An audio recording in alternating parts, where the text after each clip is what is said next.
All right, folks. So this week we're going to move on to a topic on taxes and try to contain yourself. I know that's too exciting for most people, but we're going to do a little bit of economic analysis here as well. Have any of you taken economics?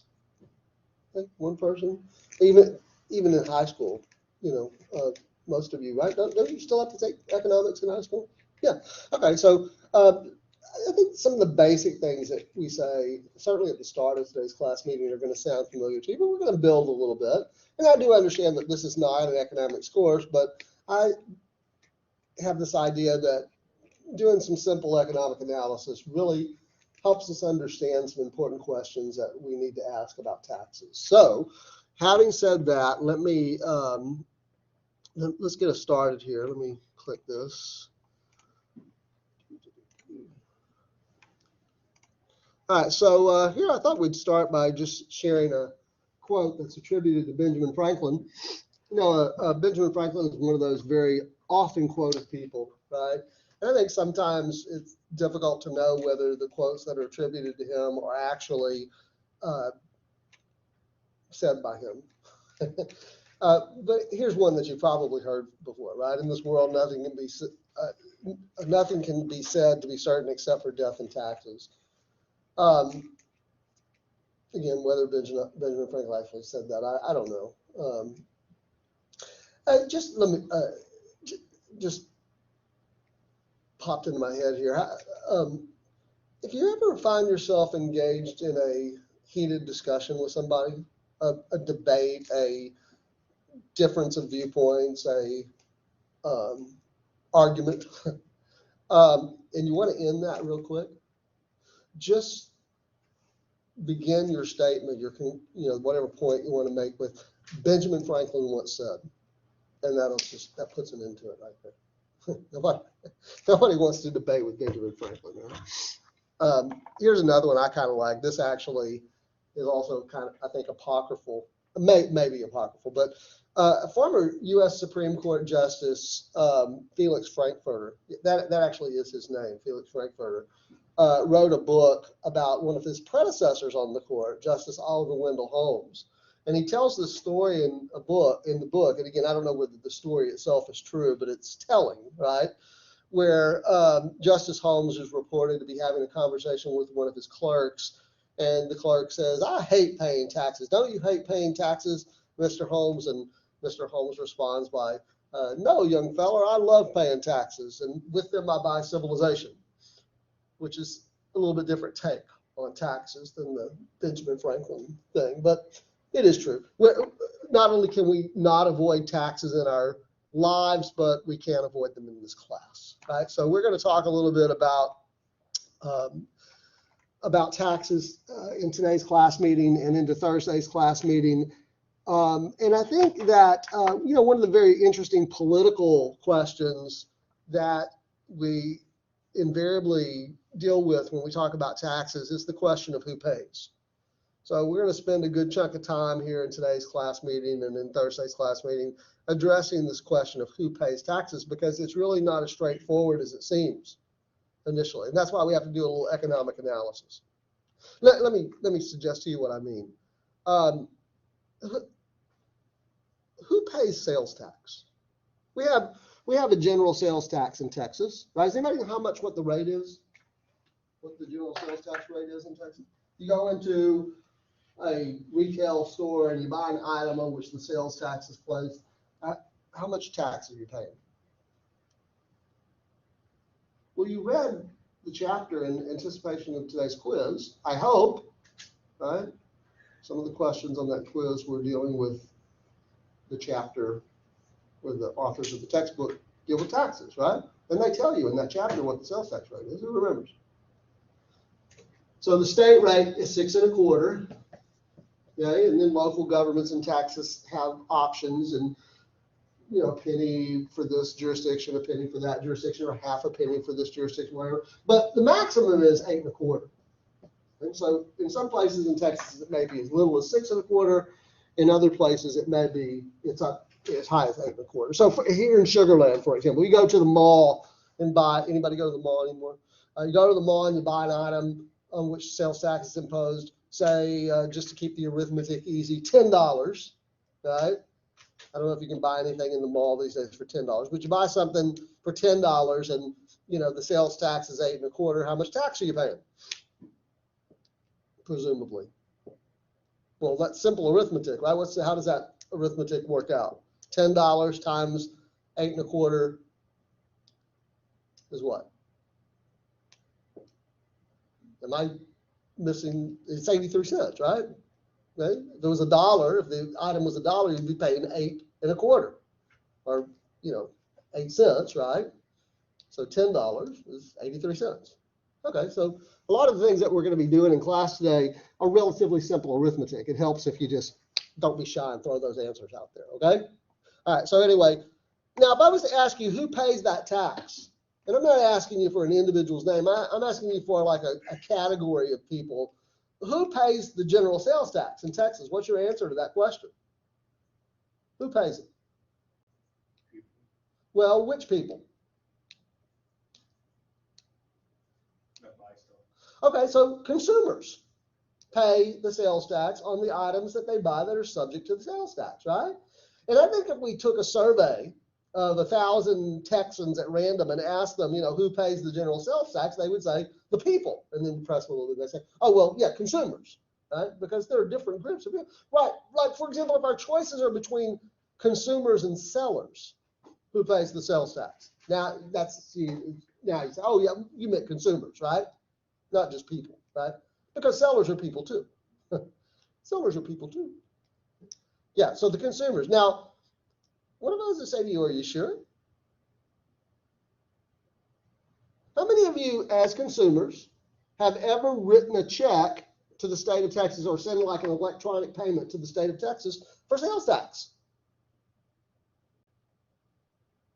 Right, show of hands. Who sent a electronic payment or a check to the state of Texas for your sales tax liability? None of you have ever done that? Yeah, no consumer's ever done that. No consumer, it's not just you. No consumer's ever done that. Well, who's responsible, legally responsible for turning the sales tax revenue over to government? The sellers. So why isn't the answer to my question, who pays the sales tax? Sellers. When I asked that question, who pays the sales tax? You answered consumers, but why isn't it sellers?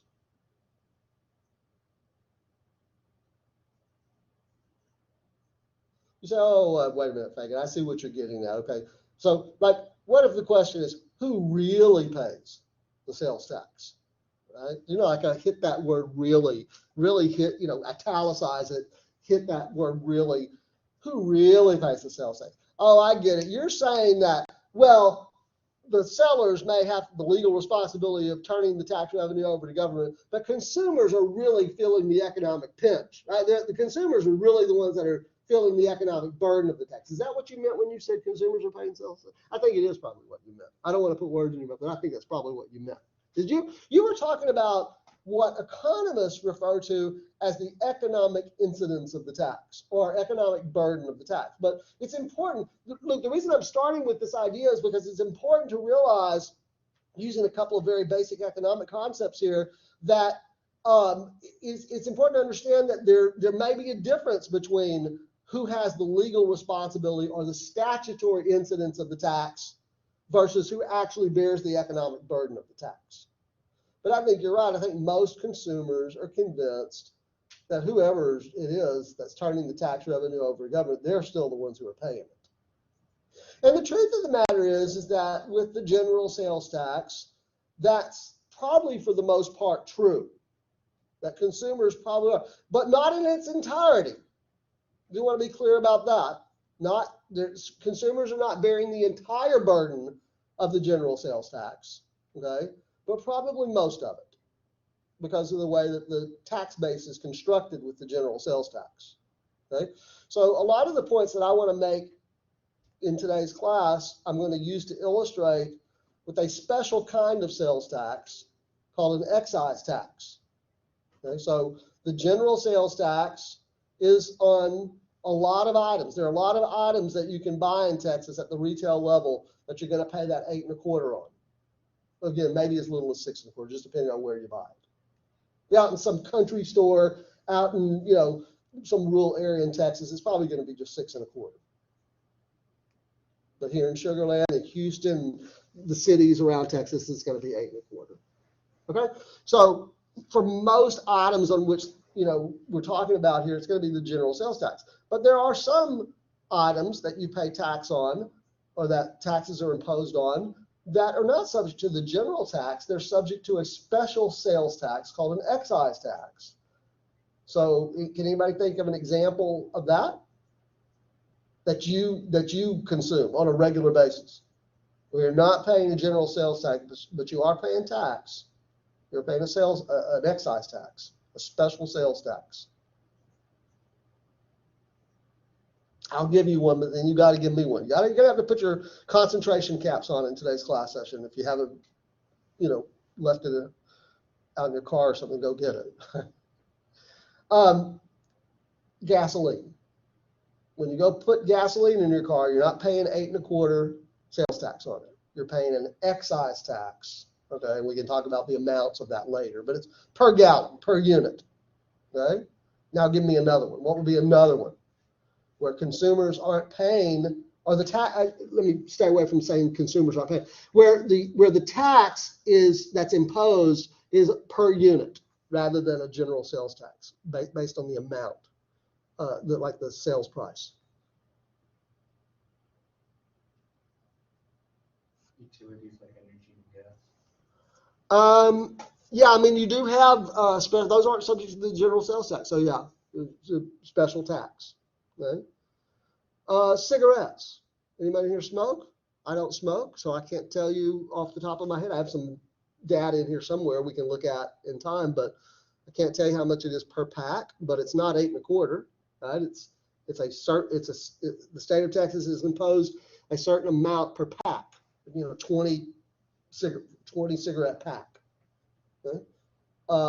Tires for your car. It's not the general sales tax, it's an excise tax. Batteries for your car, not a general sales tax, a special excise tax. Okay? So there are quite a few of these items in Texas where you're not really paying general sales tax, you're paying an excise tax. Okay, so I'm going to use excise taxes as a way to illustrate a lot of the points that we're going to make about taxes in here today, although you should bear in mind as we go through this discussion that the general principles that we're talking about can be extrapolated to other kinds of taxes as well. It's just easier to make the point with excise taxes. Okay, so a couple of subsidiary questions that we're going to address as we go along in today's class session and then into Thursday's class session. The first question is, does it matter who government imposes the tax on? And when I say who, I'm talking about consumers or sellers. Does it matter whether government imposes the legal responsibility for returning over the tax revenue to government, from remitting the tax revenue to government on the consumer or on the seller? We want to try to answer that question. And then the second question that we're going to address, we probably will get to this in Thursday's class session, is how is the tax burden distributed in Texas? Okay, so with that in mind, let's talk a little bit about the question of statutory incidents versus economic incidents, right? And we're going to do this, as I suggested a few minutes ago, doing some very simple economic analysis, okay?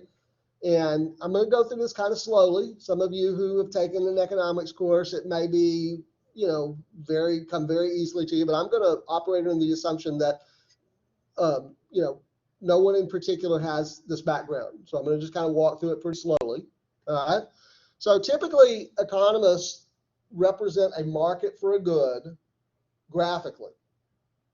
Now, what do we mean by a market for a good or a market for a service? Well, a market is simply a voluntary arrangement of exchange where there are people who want to purchase and consume the good, and there are people who want to meet that demand by supplying the good or the service to market.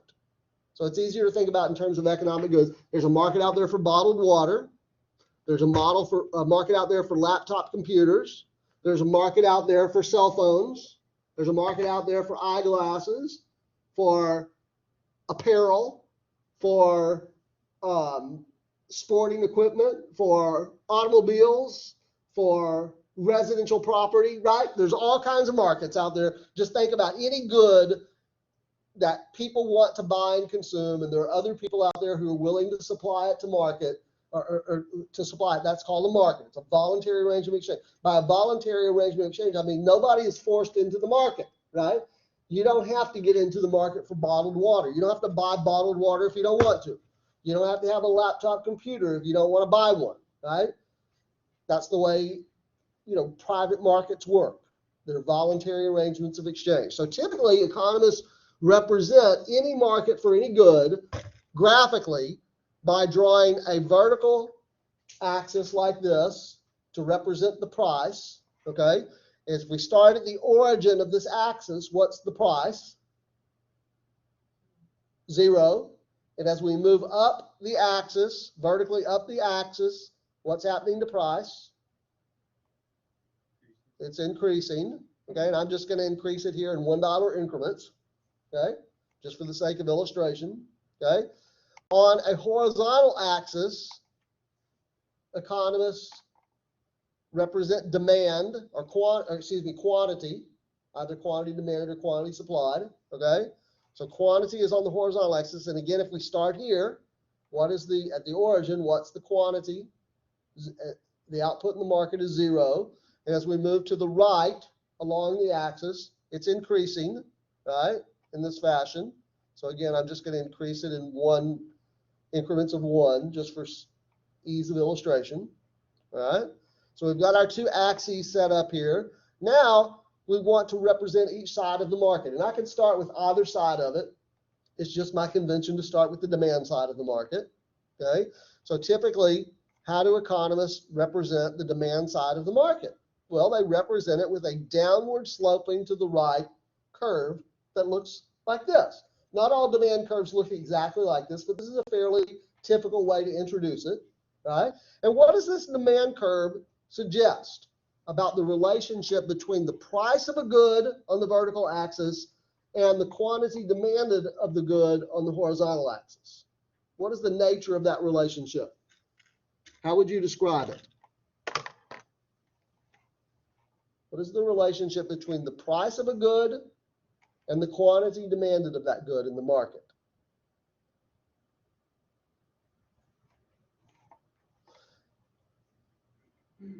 At higher price points, let's say up here, 9, 10, or 11, something like that, if we trace that over to the demand curve and then down to the horizontal axis, right? We have maybe say 3 or 2 or 3 or 4, something like that is the quantity demanded. If we are at lower price points here, like say 3 or 4, and we trace that over to the demand curve and then down, we're talking about higher quantities demanded, right? So how will we, just somebody articulate that for us. What is our economists describing here about the relationship between the price of a good and the quantity demanded of the good?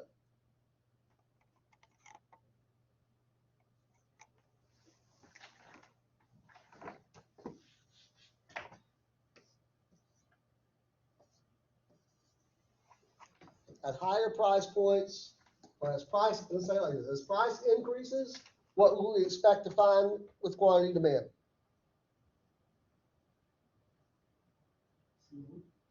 Say it again. Okay. So there's an inverse relationship between these two variables, right? As price goes up, quantity demanded goes down. Or if you prefer to think about it the other way, as price goes down, quantity demanded goes up. And by the way, isn't that consistent with your intuition? Right? If you're in the market for bottled water and the price of bottled water goes up, how does that affect your behavior? You buy less bottled water. Right? If the price of bottled water goes down, you buy more bottled water. So we can think about it at the level of the individual consumer, but we can also think about consumers as a group in the aggregate. Right?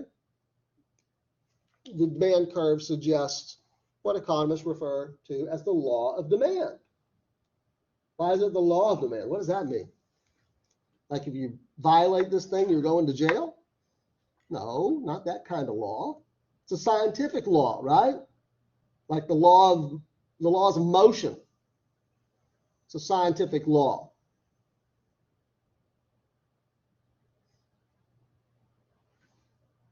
You just want me to tell you.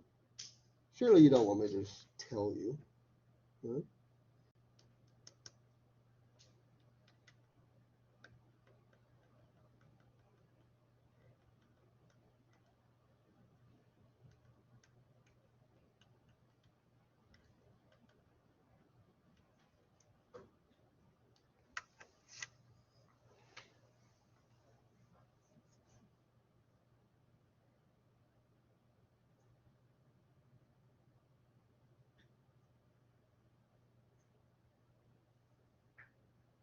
What's a scientific law?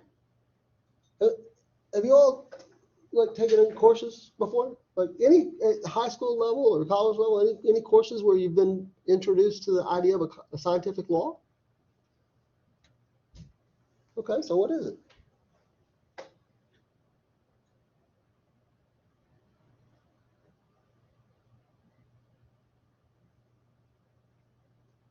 Yeah, I don't know either. At any rate, this is what economists call the law of demand. Okay, and again, it's represented with a downward sloping to the right demand curve.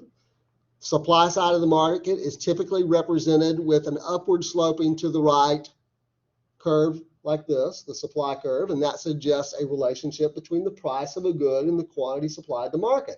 So that at lower prices down here, the quantity supplied to market is less. At higher prices here, the quantity supplied to market is greater. In other words, this is not an inverse relationship. The law of demand is an inverse relationship. The law of supply, as we're going to, as economists call it, is a direct relationship, so that they're moving in the same direction. Higher prices, suppliers supply more to market. Lower prices, suppliers supply less to market.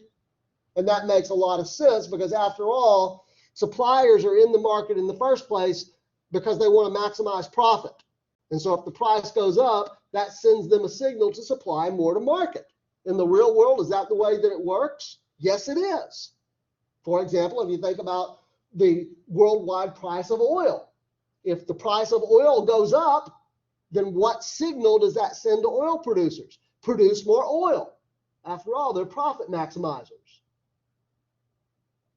Or even at the level of, a local market where you're talking about maybe some supplier of crafts or something like that, right? If you are a craftsman or a craftsperson, right, and you build things with your hands, let's say you're a woodworker, right, and you put, you set up out there on the side of the road, sometimes you see these, people in pickup trucks or something like that, and they've got all their stuff displayed in the bed of the pickup truck, and there's a line forming, right, for people to look at. What signal does that send to the person making the craft? Oh, I got to make more of these things. People really want these things, right? I can make a lot of money. So there's a lot of intuition behind the law of supply, and there's a lot of intuition behind the law of demand. And when I say intuition, I mean it's something you already know. You don't need an economist to tell you that, right? What you may need is somebody like me to tell you what economists call it, right? Or how they represent it graphically, if you were not already familiar with it, okay? So we've got our demand curve, we've got our supply curve, okay? We've got the demand side of the market, we've got a supply side of the market. Where these two curves intersect right here, if we trace that down to the horizontal axis, that gives us the equilibrium output in the market. And there's a new term for you if you, again, haven't taken economics or you've forgotten your economics. Okay? This is the equilibrium output. Okay? It is the only point that satisfies this condition where quantity demanded equals quantity supplied. Does everybody see that? Let's start on the demand side of the market. If we trace the demand curve down to this point right here, what's the quantity demanded? In my hypothetical, it's 6. All right? If we start here with the supply curve and go in this direction and trace it to the intersection, right? What is the quantity supplied to market? It's 6. So quantity demanded is 6, quantity supplied is 6. They're in equilibrium. Economists call this the efficient level of output. This is the level of output that is efficient in this market.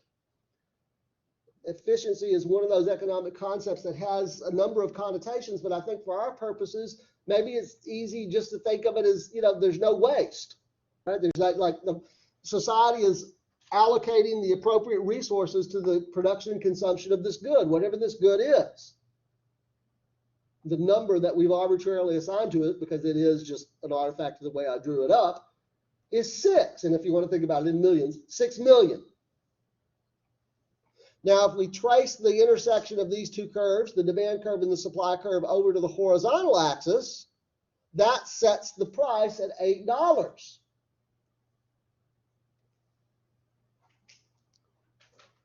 That's the equilibrium price. And I want to be clear about what economists are telling us here. What they're saying is if you have a competitive market, and when you take your microeconomics class, your professor will go into excruciating detail about what all the conditions are of a competitive market, right? But I'm just going to tell you one that I think is the most important or most relevant for what we're talking about here. If you've got a lot of buyers out there and if you've got a lot of sellers out there, there's not just one person supplying this good to the market, right? Or one company supplying this good to the market. There are lots of bottled water companies out there, right?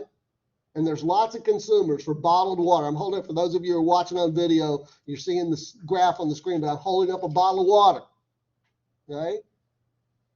You don't have to buy your bottled water from Smart Water, whatever company it is that bottled this, right? You can buy it from Ozarka, some other Evian or Perrier or whatever the other, bottled water companies are out there.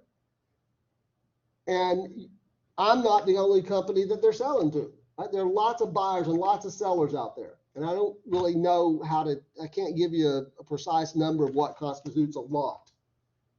But it's just enough so that it's the participants in this market take the market prices given and respond to it. Okay? When you go, how many of you drive a car? Okay? So occasionally you have to go pump gas in your car, right?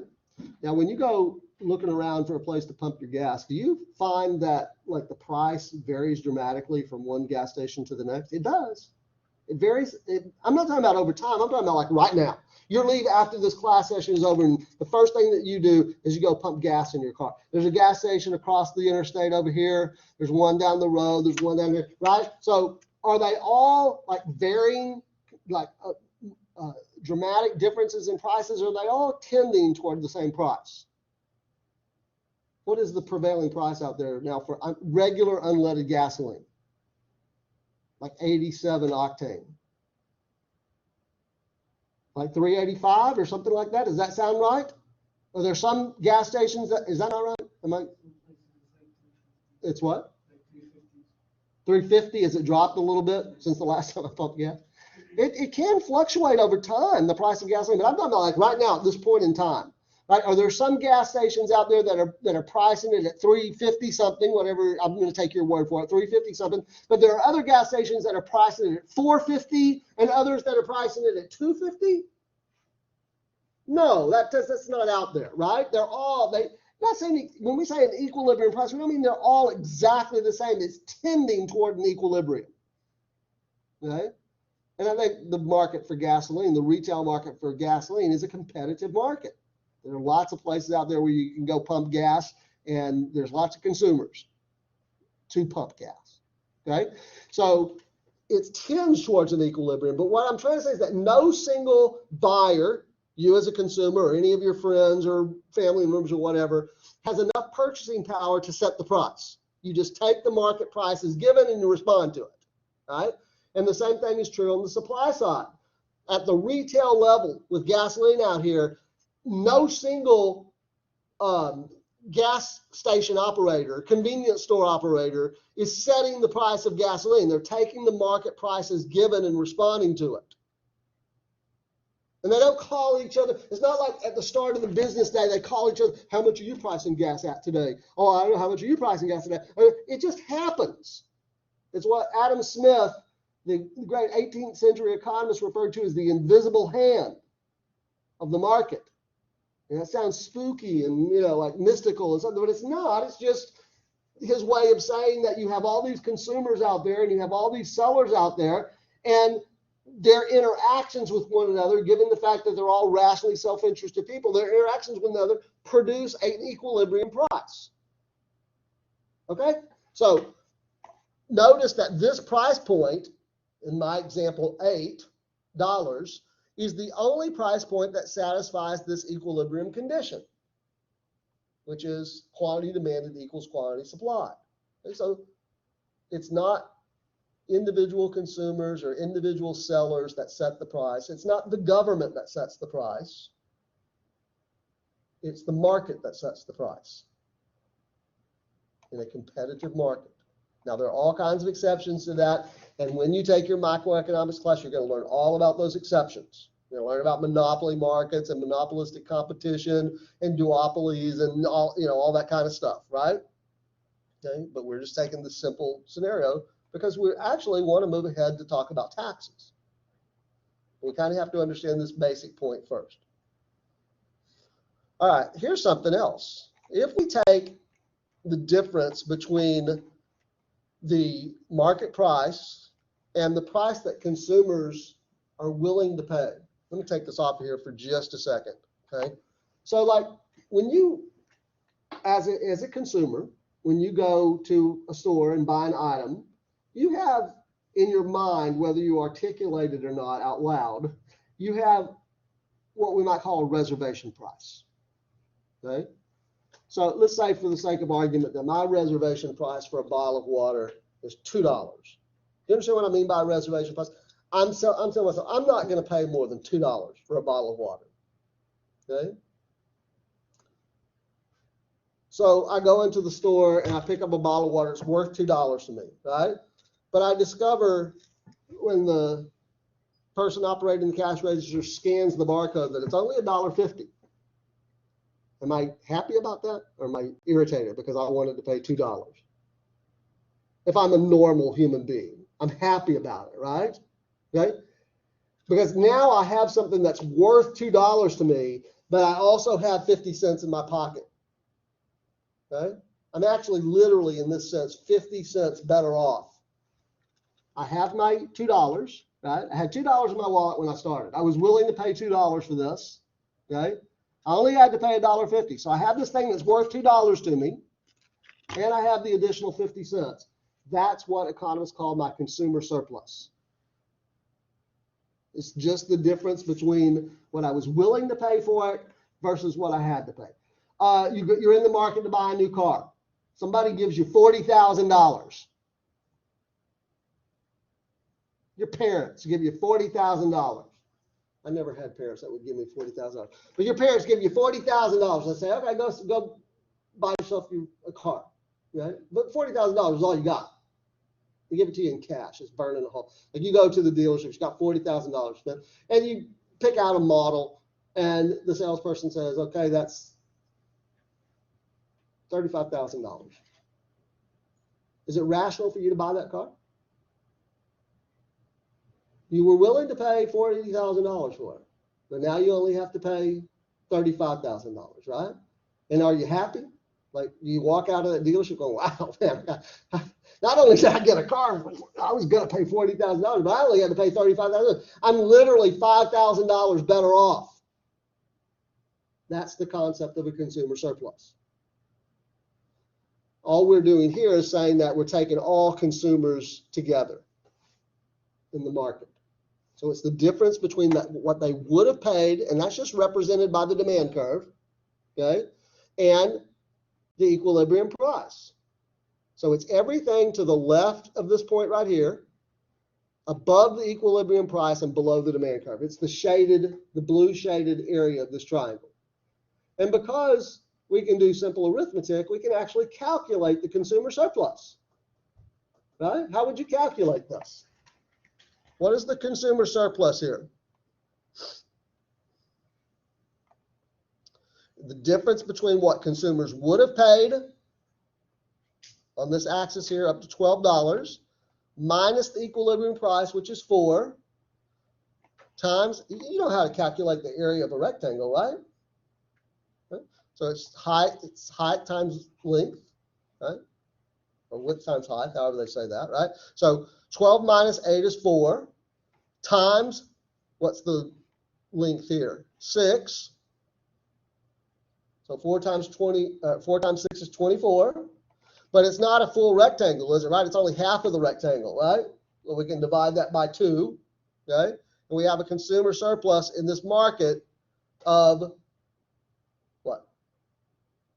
24 divided by 2? 12 million. 12 million. Do you understand what I'm telling you here? What this economic analysis, this very simple economic analysis is telling us is that consumers as a group are, what did I say, 12 million? $12 million better off for participating in this market than before they participated in this market. Because they have the goods, and then they also have the difference between what they would have paid for the goods and what they had to pay for the goods. Does that make sense? You know what? I think if you're going to understand, if you don't understand that point, you're going to understand a little bit better if we talk about the supply side. Okay? Because I think everybody can probably get the point. What is the difference between the price of a good and the amount that it costs a supplier to bring a good to market, the seller's cost? What's that called? If you're in business supplying, a good to market, it's going to cost you something to bring this good to market, right? It's going to cost the materials, right? The labor cost, the transportation cost, right? There's some dollar amount associated with that, with those costs, right? Okay. So the difference between the price of that good and the seller's cost is called what? By the way, does the seller want that to be a little difference, or do they want it to be a huge difference? The bigger the better for the seller, right? Just like for the consumer. Okay? The bigger that difference is, the happier they are, because they're making more profit. Right? The seller's surplus, or the surplus on the supply side of the market is called profit. So the equivalent concept on the demand side of the market is the consumer surplus. And again, we can represent that graphically. In my example, it's the difference between the price, the equilibrium price in the market, and what the seller's costs are. That's represented by the supply curve here, right? So it's 8 minus 4, which is 4, times the output in the market, which is 6, 24. It's a rectangle, though. It's not, it's a triangle, though. It's not a full rectangle, right? So we have to divide that in half. So it's $12 million. In this example, consumer surplus is $12 million and seller's profits is $12 million. Now, that's just an artifact of the way that I drew this up. It's not always going to be that way in the real world. Okay? But it's important to at least understand the concepts of a consumer surplus and seller's profits for our analysis of taxes. Because what we're looking for here are the economic effects of taxes. Okay, let's move on. So we're asking this question, who really pays taxes? We're ready to introduce into our analysis the effects of a tax. So here's the original demand curve and supply curve, the original market. Okay, here you see the equilibrium output of 6, and the equilibrium price of 8. Okay, this is where quantity demand equals quantity supply, this point right here, 6. Now, let's say, just for laughs, that the government imposes an excise tax. What's an excise tax? It's a special tax on a particular good per unit. It's not like a rate, like, the general sales tax is a rate, 8 1/4, based on the price, the total price. Excise tax is per unit. Okay, so let's imagine that the government imposes an excise tax per unit on this good. Okay, and it's going to do it in a very strange way. This is going to sound strange to you, but let me just, for the sake of illustration, walk through it. So let's say you go into a convenience store and you buy a bottle of water, and there's an excise tax on this bottle of water. Okay, but up on the shelf it says $1. And again, keep the numbers simple here, right? $1. So okay, I'll buy that. You take it up to the counter, and the employee scans it and says, okay, that's $1. And you hand the person operating the cash register $1. And you pick up your bottle of water and you start to walk out. But before you can take a step, a full step away from the counter, from behind the counter, up pops the tax man. He says, hold on a second, there's a little matter of an excise tax here, whatever the amount is, 50 cents, quarter, I don't care, whatever, use your imagination. I'm just trying to get you to focus on this ridiculous scenario because it doesn't happen this way in the real world, right? But assume that it does.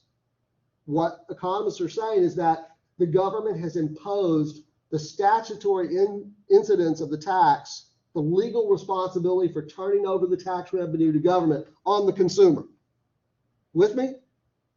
How many of you have ever written a check to the state of Texas for taxes? You haven't done that, right? But I'm asking you to imagine a scenario where you do that. It doesn't happen in the real world. We can maybe talk about why here in just a minute. But again, just play along. Right? The government imposes this tax on the consumer.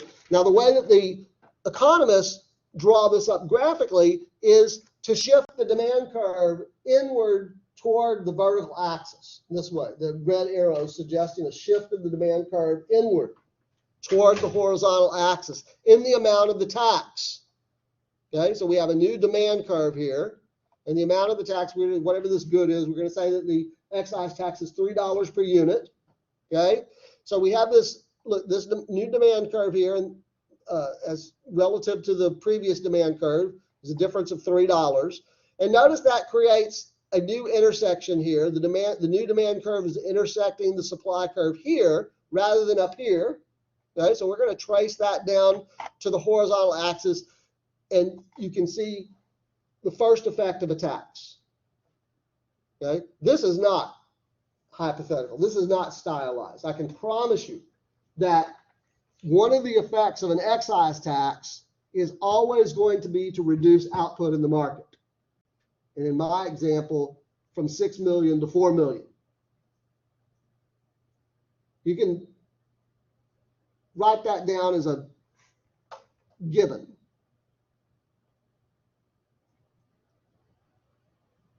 When government imposes a tax, and we're talking about excise taxes here, but it's true with other kinds of taxes. Okay?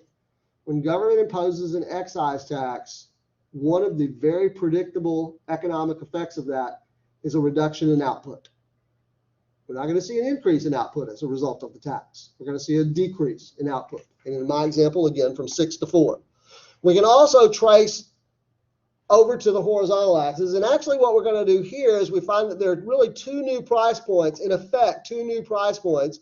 There's the price that is confronted by consumers. So whereas previously consumers were paying $8, now the economic effects of this tax is that they're now in effect paying $9.50 for this tax, or for this good, because of the tax. Okay? And then there's this price that's realized by the sellers as well. Okay? Whereas sellers were realizing without the tax $8, now $6.50.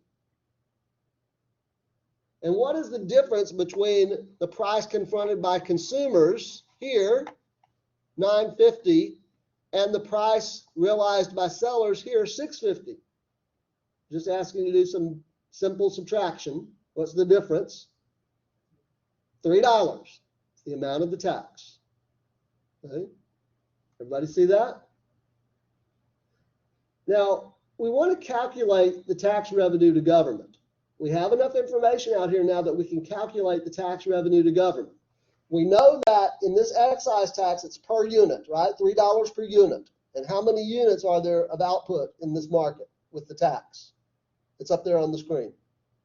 How many units in this market as a result of this tax, or after the imposition of this tax? Q tax, right? 4. That's really simple arithmetic, right?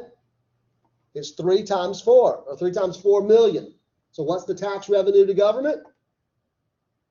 $12 million. Now the next question is, how much of that $12 million is being borne by consumers and how much of it is being borne by sellers? Because remember, we started by asking the question, who really pays taxes?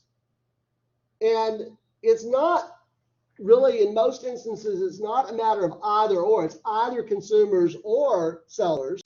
In most instances, it's both. Consumers and sellers are being economically affected by this tax. It's just a question by about, relative to one another. How much are consumers being affected relative to sellers? So any ideas how we might calculate the portion of the tax that's borne by consumers? It's the difference between the price confronted by consumers, $9.50, and the equilibrium price. What's the arithmetic there? $1.50 times the output in the market, which is 4. So 4 million. So what's $1.50 times 6 million? I'm sorry. I said $1.50 times 6 million. I meant $1.50 times 4 million.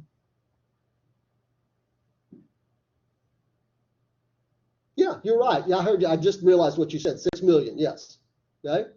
Right. And that's this portion right here. Okay. So 950 minus 8 times 4. You do that arithmetic, it's 6 million. And how about the amount that's being borne by the sellers? It's the difference between the equilibrium price of 8 and the price realized by sellers, $6.50. That's $1.50 times the output of 4, which is this area right here, or 6 million. Again, it's not always going to be this way. Got to say that point again. Okay, can't emphasize it enough. It's just an artifact of the way I drew this up. We're going to see a scenario here in just a second that looks very different. But that leads us to the next question. Okay? In terms of this particular market, this hypothetical market that I've created and these numbers that I've put up here, half of the sales tax or half of the excise tax burden is being borne by consumers and half is being borne by sellers.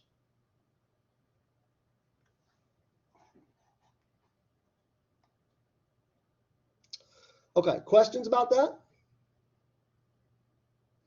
But to go back, what the question we started with is, does it matter whether the government imposes that on the seller or on the buyers or the sellers? And I just showed you this example is the government is requiring the consumers to turn that money over to government. Now we want to look at the scenario which is more consistent with reality, where government requires the retailers to turn it over to government.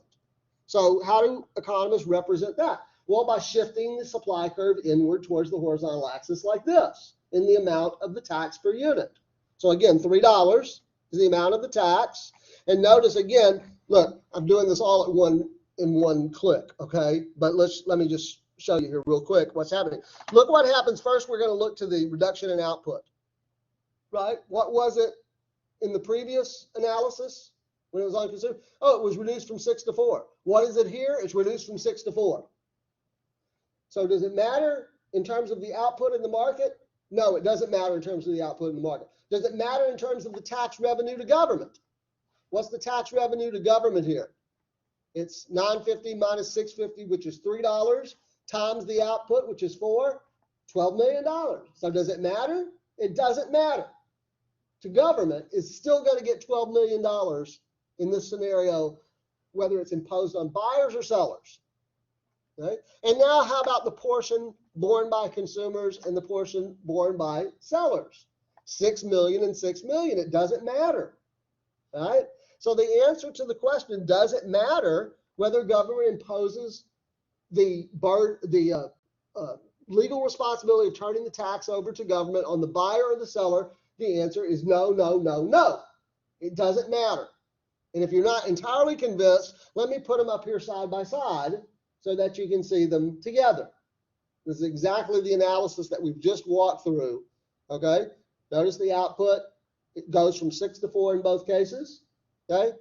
The tax revenue to government in both cases is $12 million. The amount paid by consumers is $6 million in both cases. The amount paid by sellers is $6 million in both cases. It simply doesn't matter whether the government imposes the legal responsibility in terms of the economic effects. It doesn't matter. Okay? Well, so why then does the government always impose it on the supply side of the market, on the seller side of the market? Well, imagine, I think it's an administrative consideration. Imagine how administratively difficult it might be to process sales tax returns for all the consumers in the state, right? You would have to collect all your sales tax receipts. You know, you'd have to fill out some kind of form, then the government would have to have people to process those forms and so on. It's just easier, I think, administratively for government to impose the legal responsibility for turning that tax revenue over to government on the supply side of the market. Fewer sellers than buyers as a general proposition, okay? If we're talking about a competitive market. Okay? So it's administratively easier, but it doesn't make any difference in terms of the economic effects. So that brings us to the next question, okay? What does matter? Well, let me drive home a couple of points here. If you haven't picked this up already, if you didn't write this down, now's a good time to do it. You got to make sure that you're familiar with these basic terms as we move along here. Okay, so we've thrown out several concepts here as it relates to this question that we're addressing. The first is the statutory incidence of the tax. What do economists mean by that? They're talking about the entity that bears the legal responsibility for turning the tax revenue over to government. And when we're talking about sales taxes, when we're talking about excise taxes, we're talking about the supply side of the market, sellers. The economic incidence of the tax, or the economic burden, falls on the entity or entities that incur economic costs as a result of the tax. We now understand that these two could be different things, right? Again, go back to the very first question I asked you about the general sales tax. Who pays the sales tax? If we're talking about the statutory incidence of that tax, the answer is what? The retailers, right? But when you say, oh, okay, I get it, you know, it's actually consumers, though, that bear the economic burden of the tax, you're talking about economic incidence. See, we're dealing with concepts here that you already have some intuition about. It just takes economists to come up with fancy words like incidence to make it an academic exercise.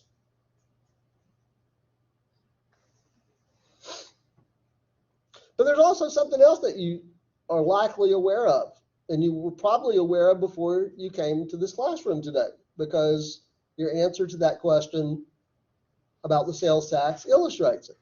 You're aware that it may be possible for the economic burden of the tax to be borne by someone other than the entity that has the legal responsibility for turning it over to government. That's a phenomenon that economists refer to as tax shifting. Can the economic burden of the tax be shifted away from the entity that bears the legal responsibility to some other entity? And the answer to that question is almost always yes, in some measure.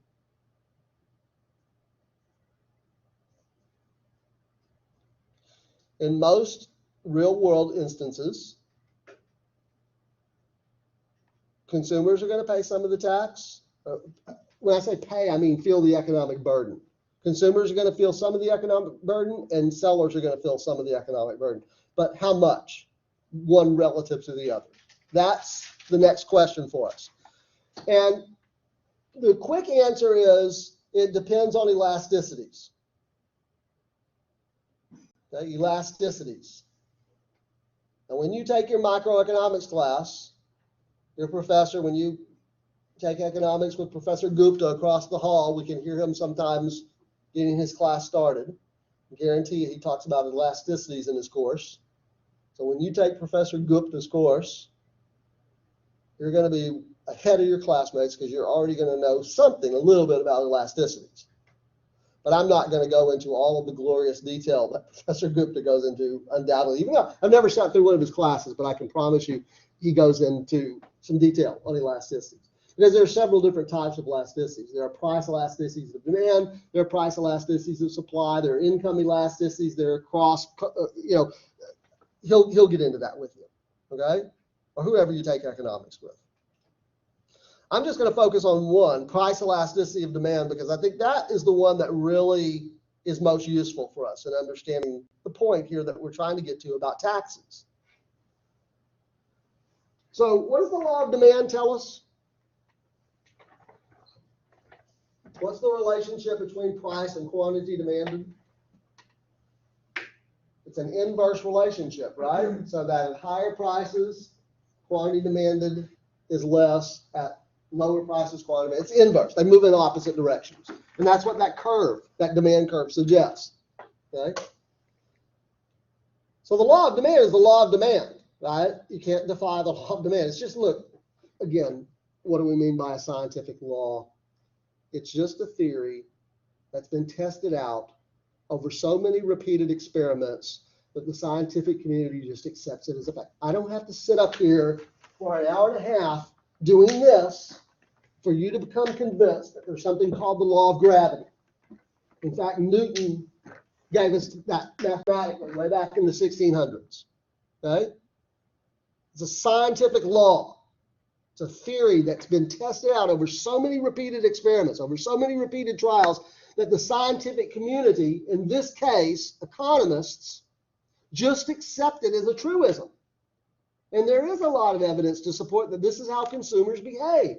When they're faced with higher prices, they cut back on their quantity demanded. When they're faced with lower prices, they increase the quantity demanded, as individuals and as a group.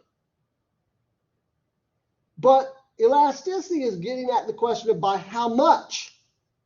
By how much do they decrease the quantity demanded as a result of an increase in price? In other words, how sensitive are they to price changes? How sensitive? We know what the basic relationship look like, it's inverse, but how much do they change their quantity demanded relative to the price increase or the price decrease? Now, I bet you could give me an example of a good where consumers are very sensitive to price changes. Like they really cut back on the quantity demanded by a lot as a result of a price increase. Any ideas?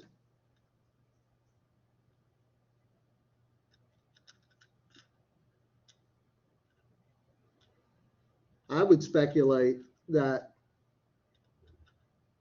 consumers are pretty sensitive to price changes for bottled water. But would you agree? Do you think? I mean, we'd have to actually see some data. I'm an empiricist, by methodology. I like to see the data, right? But my intuition also can be pretty good sometimes as well. And I suspect that if the price of the, if the prevailing price of this is $1, let's say, and it goes up to $3, whatever the reason, I suspect that consumers cut way back on their purchases of bottled water. Again, whatever the reason for the price increase. Taxes, yes, perhaps an excise tax. Maybe there's something going on in the market, there's a drought on our side, whatever might affect the supply of bottled water. Probably going to be pretty sensitive to price changes, would be my guess. What about one where they're not so sensitive, where consumers kind of keep purchasing regardless of the price changes? Can you think of one of those?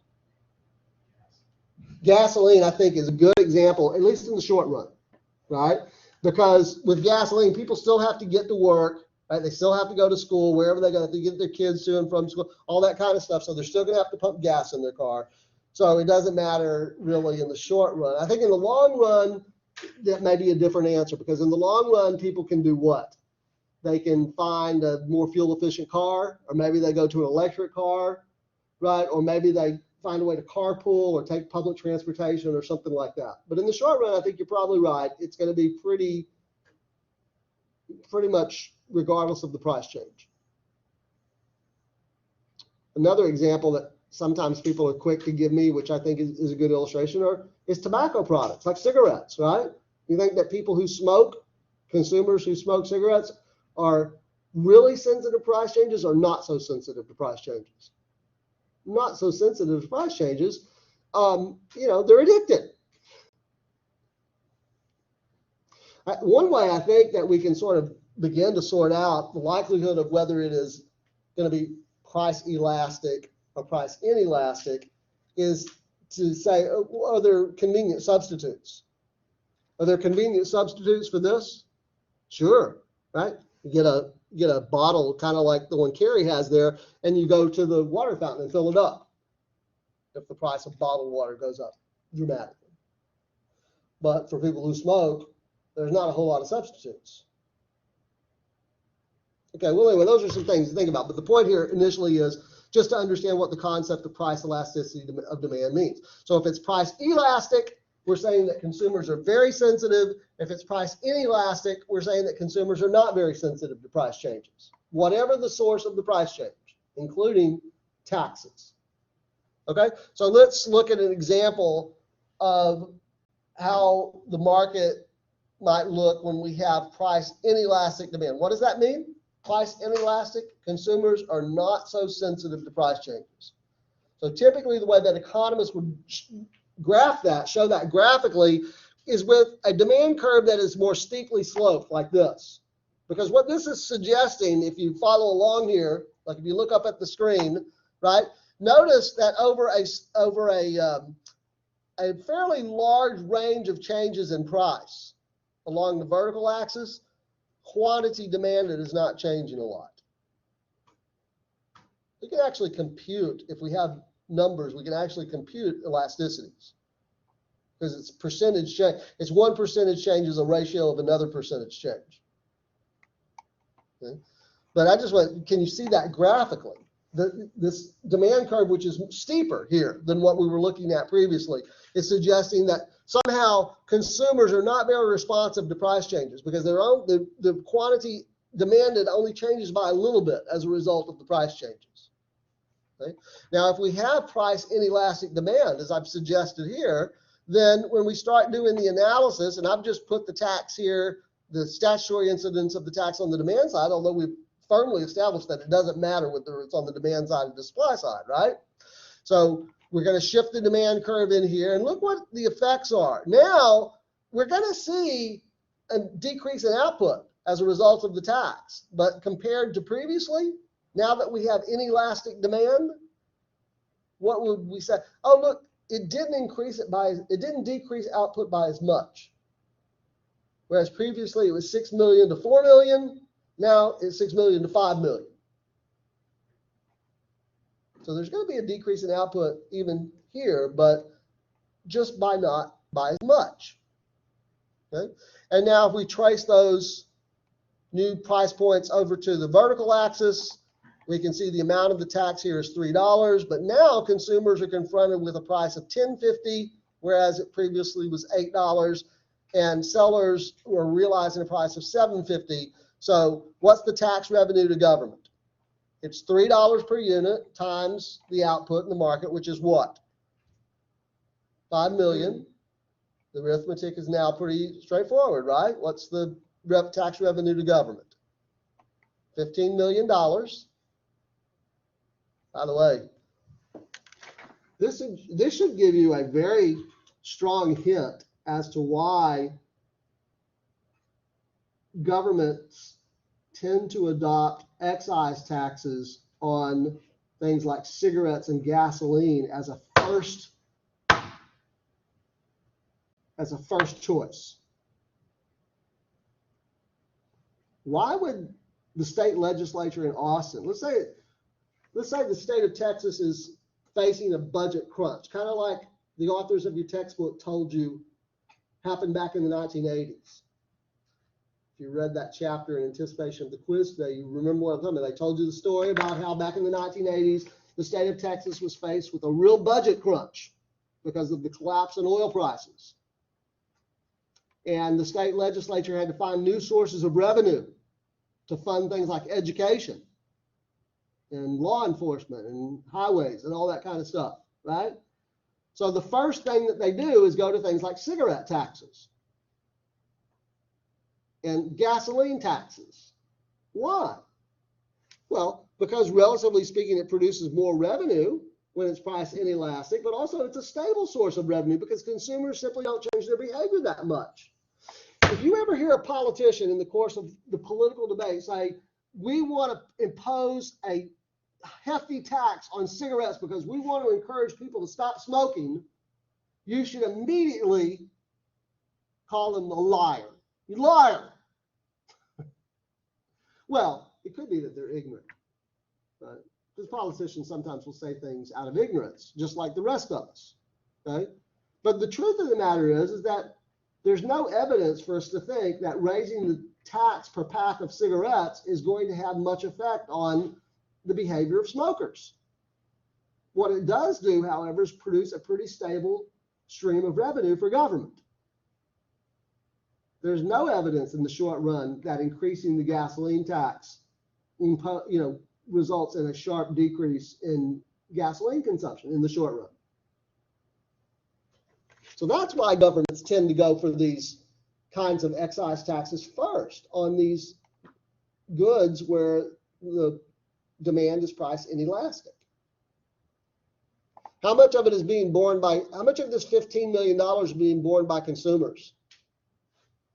1050 minus 8 is 250 times 5 is what? Of the $15 million, about $12.5 million is being borne by consumers. So there's your rule of thumb. If it's price inelastic, consumers are going to bear the bigger share, the bigger burden of the tax. And that makes sense, doesn't it? How much is on the supply side? Very small by comparison, right? It's only 8 minus 750, 50 cents times 5, which is $250 million of the 15 million in this example. Now we're quickly running out of time, so let me just show you, how it's different, and I'll elaborate this point in the Thursday class meeting. This is a graph showing a market where the demand is relatively elastic. In other words, consumers are very sensitive to price changes. And you can already probably begin to appreciate what happens in this case, right? If the government imposes a tax. By comparison, are you going to get a bigger or a smaller reduction in output? So in the previous example, it went from 6 to 5. What do you think it's going to be here? Bigger or smaller than that? It's going to be bigger, right? In fact, in this example, we see a reduction in output by 1/2. And that, again, that's as predictable as anything you can have in economics or in government. The study of the economics of government is that when the government imposes an excise tax and the demand is price elastic, it's going to result in a dramatic decrease in output. And so predict for me, without us actually going through the graphical representation, predict for me who's going to be hurt worse by this tax, consumers or sellers? Sellers. Yeah, absolutely. They're going to share. In fact, they're probably going to get their lobbyists down to Austin and say, "What? You're killing our market. What are you doing? You're cutting our market. What? You're trying to put us out of business." That's why the government doesn't put excise taxes on things like bottled water or on newspapers or something like that, because consumers are just way too sensitive to price changes. Okay. All right, we're out of time. We will finish this up in the Thursday class meeting, so be sure and look for that video on Thursday.